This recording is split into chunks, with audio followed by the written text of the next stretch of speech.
আজকে সকালে পূর্ব নির্ধারিত স্বরাষ্ট্র সচিবের সাথে বৈঠক করেছে। বিষয়বস্তু হল কারাগার সীমানা বাড়ানো আর আমাদের প্রস্তাব কারাগার অন্যত্র স্থানান্তর। এই বিষয়টি পুরনো অনেকদিন যাবৎ চলছে, মহিলাবাসী লড়াই করছে। আশার কথা সরকার আমাদের প্রতিপক্ষ হইয়া দাঁড়ায়নি, কাজ বন্ধ রেখেছে, আলোচনা চলছে। আজকে গুরুত্বপূর্ণ যে কমিটির সাথে আলোচনা ছিল, আমি আগেও বলেছি যে এই ব্যাপারটি আমি ইনহেরিট করেছি, এর কিছুর সাথে আমি জড়িত ছিলাম না। এই ব্যাপারটি আগেই ফয়সলা হওয়া উচিত ছিল। আগের নেতৃবৃন্দ কেন করেন না আমি জানি না, কিন্তু সমস্যা যখন আছে এটা সমাধান করতে হবে। আমরা আগে থেকে আলোচনার উদ্যোগ নিয়েছি। ইতিমধ্যে মাননীয় আইজি প্রিজন এবং সংশ্লিষ্ট কর্মকর্তারা কয়েকবারই সবার সাথে দেখা করেছেন। আমি তাদেরকে স্পষ্ট করেছি ব্যাপারটি আমি ইনহেরিট করেছি এবং স্থানীয় জনগণের আশা আকাঙ্ক্ষার বাইরে আমার পক্ষে কোনো মতামত দেওয়া সম্ভব নয়।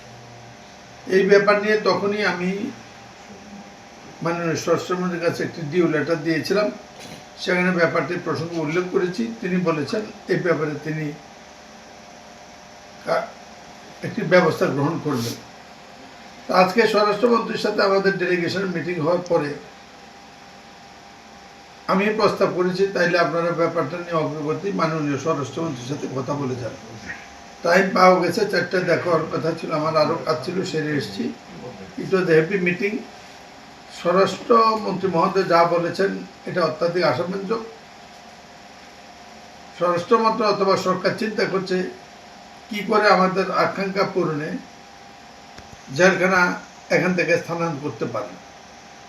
আর ইতিমধ্যে যে বিরাজমান অকার্যকারিতা আছে সেটার ব্যাপারে কী ফয়সালা করে যায় সেটা স্বরাষ্ট্র সচিব সাহেব নিজেই প্রতিনিধির কাছে শুনেছেন। এই ব্যাপারে তিনি জানাবেন। নীতিগতভাবে যেটা আসার কথা, আমার মনে হয় মাননীয় স্বরাষ্ট্রমন্ত্রী আমাদের সমস্যাটা হৃদয় দিয়ে উপলব্ধি করেছেন। এই জন্য আলহামদুলিল্লাহ আল্লাহর কাছে শুকরিয়া, তার জন্য ধন্যবাদ।